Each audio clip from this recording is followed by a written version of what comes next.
कीवा cough syrup गुणकारी जड़ी बूटियों से बनाया गया एक हर्बल सिरप। कीवा कफ सिरप एक सुरक्षित नॉन अल्कोहलिक और नॉन सीडेटिव सिरप है जो श्वसन तंत्र और मांसपेशियों के सामान्य कार्य में सहायता करता है। कीवा कफ सिरप गीली और सूखी खांसी दोनों में फायदेमंद है।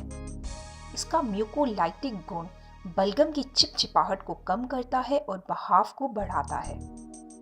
एंटी एलर्जी, रोगाणुरोधी और प्रतिरक्षा संशोधित के गुणों से यह खांसी से राहत प्रदान करता है। कीवा कफ सिरप श्वास नाली को साफ रखने में मदद करता है।